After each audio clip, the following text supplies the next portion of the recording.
Hi Christian brothers and sisters. There is a subtle art to manipulation, and its most dangerous form is when someone convinces you to question your own mind. It does not happen all at once. It is not a single lie, a single denial, or a single moment of confusion. No, it is a slow and deliberate dismantling of your certainty, a quiet rearranging of your memories, a patient rewriting of the past. It is the kind of deception that leaves you standing in the middle of a room, wondering if the walls have always been this color, if the words you heard were ever actually spoken, if the pain you felt was ever real. Imagine you bring up something they once said, a promise, a harsh word, a contradiction. You are certain you remember it correctly, but their response is swift and unwavering. That never happened. You hesitate. You search your mind. Surely you wouldn't imagine something like that.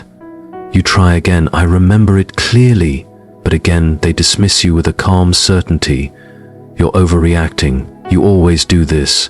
And just like that, the ground beneath you shifts. At first, you may push back.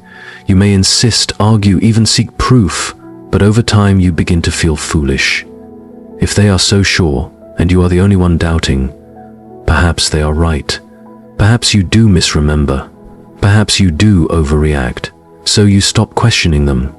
You silence that little guilt is a strange thing. It is meant to be a guide, a quiet voice within us that urges us to correct our mistakes, to seek forgiveness when we have done wrong.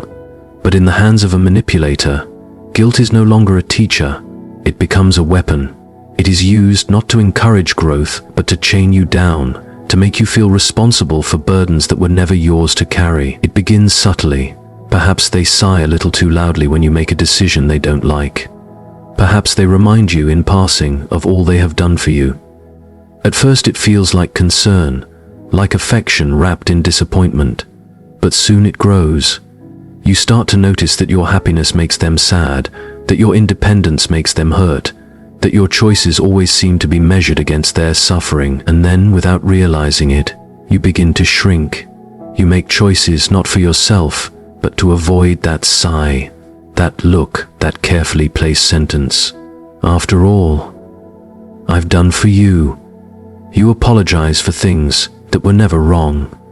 You take on guilt that was never yours. You carry their disappointments as if they were your own. The cruelest part is that it works, not because you are weak, but because you are kind, because you care, because you do not wish to hurt those you love. The manipulator knows this, and so they play a dangerous game, one where their sadness is your fault, their failures are your burden, and their unhappiness becomes your responsibility.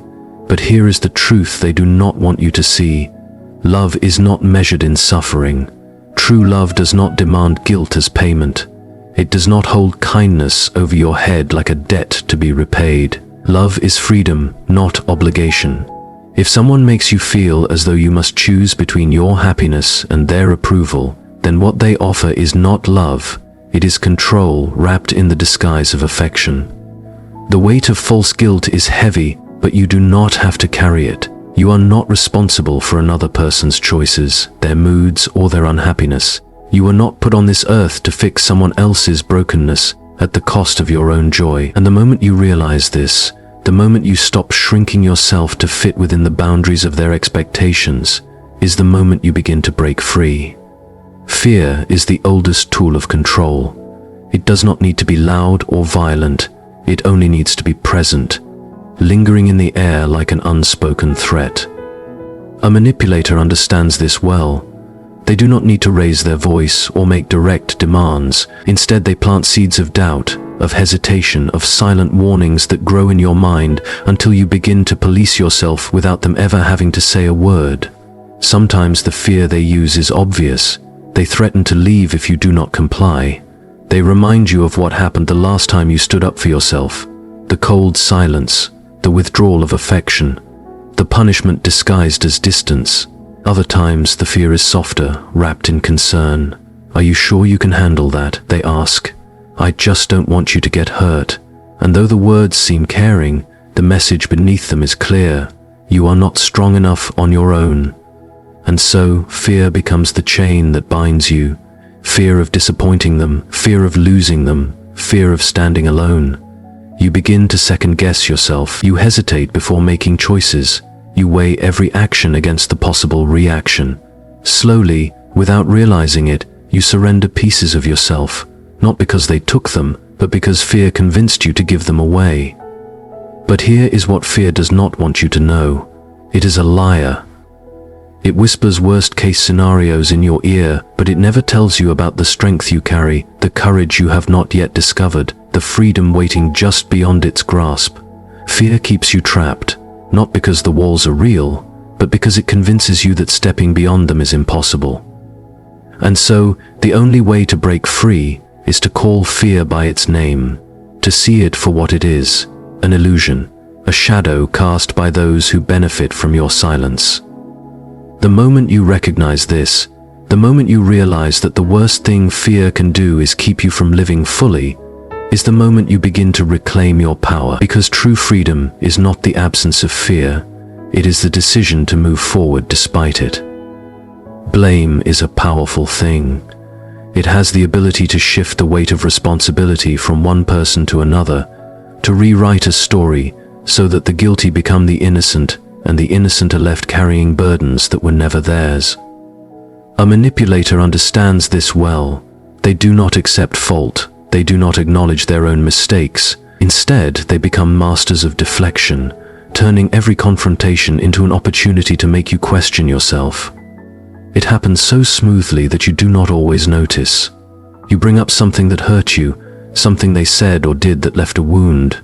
But instead of hearing you, instead of considering your feelings, they turn the tables. I wouldn't have said that if you hadn't made me angry. You always find a way to make me the bad guy. You're too sensitive. You take everything the wrong way.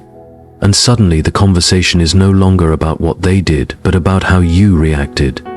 At first, you try to stand your ground. You try to explain that your feelings are valid, that their actions had consequences. But the more you push, the more they twist. Soon, you are the one apologizing, not because you were wrong, but because they have convinced you that you were. The longer you stay in this cycle, the more you begin to doubt yourself. You hesitate before bringing things up. You wonder if you are, in fact, too sensitive, too demanding, too much. And this is exactly what the manipulator wants. Because as long as you are questioning yourself, you will never question them. But here is the truth they do not want you to see. Responsibility is not something that can be passed from one person to another like a piece of paper. We all own our actions, our words, our choices. No matter how many times someone tries to shift the blame, the truth remains. And the moment you stop accepting blame for things that are not yours to carry, the moment you refuse to be the scapegoat for someone else's wrongdoings, is the moment you step into freedom. Because taking responsibility for someone else's mistakes does not make you kind. It only makes you controlled.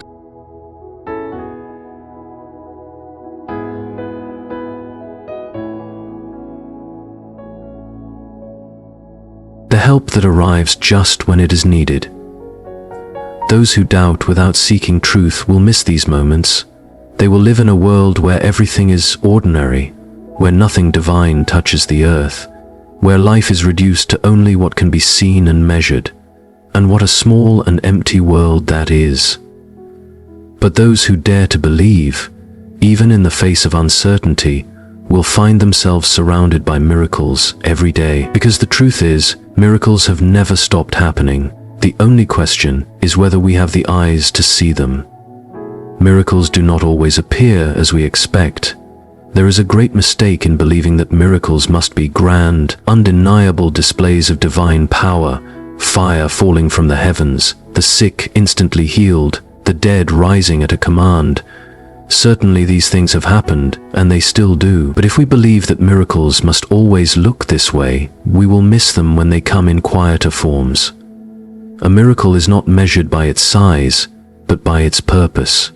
Some miracles come as a whisper rather than a shout, in a moment that seems so small that only those paying attention will notice.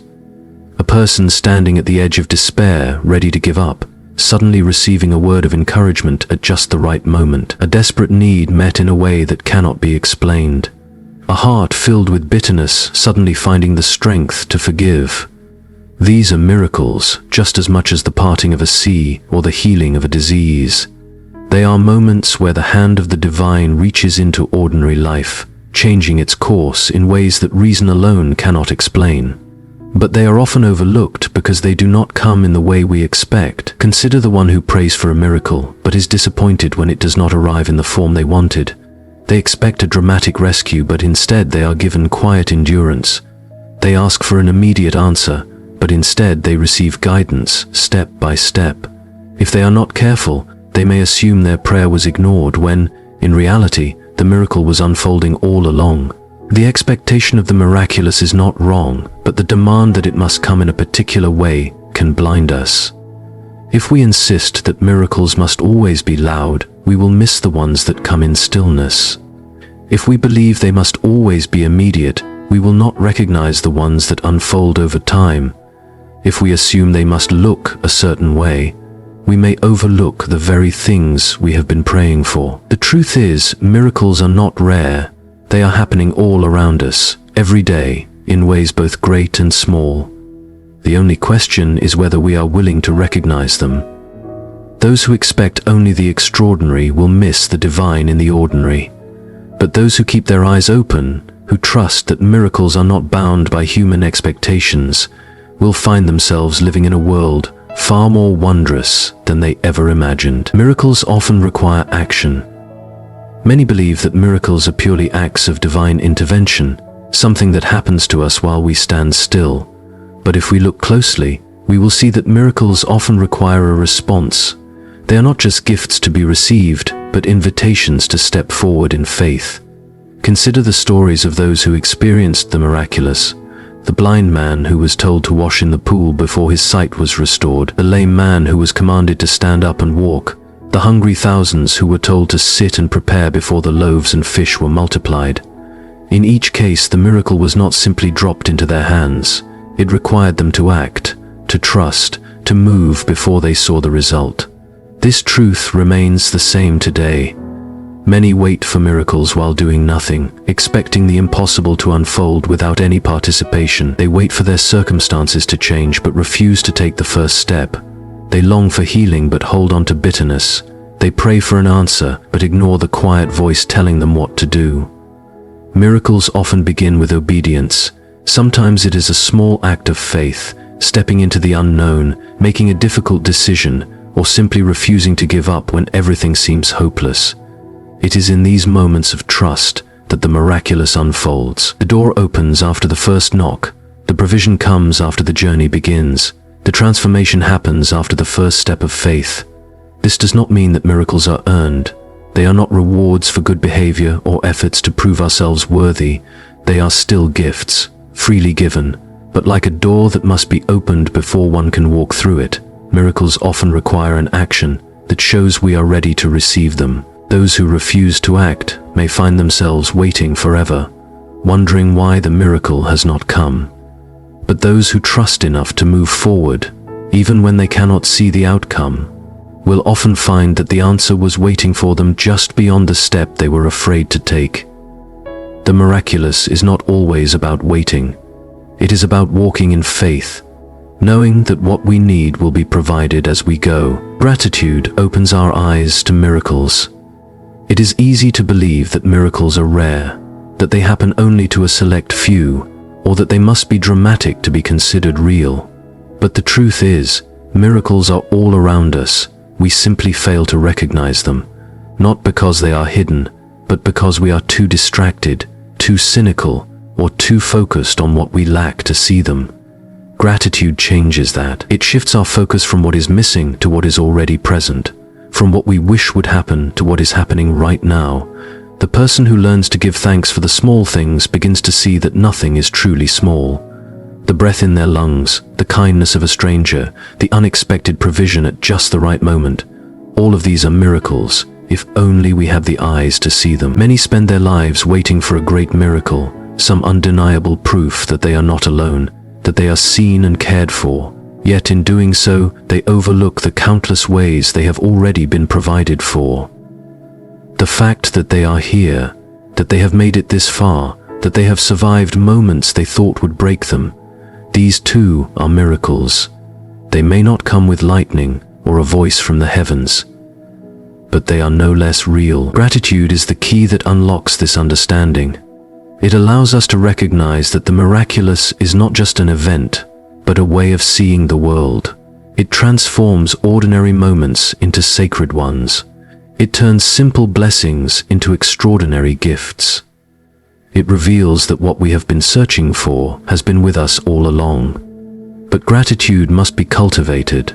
It does not come naturally in a world that constantly tells us to chase more, to focus on what we lack, to compare ourselves to others. It requires a deliberate choice to pause, to reflect, to acknowledge the goodness already present. And when we do, we find that miracles are not distant or rare. They are everywhere, waiting to be seen. The more we give thanks, the more we will see, and the more we see, the more we will believe.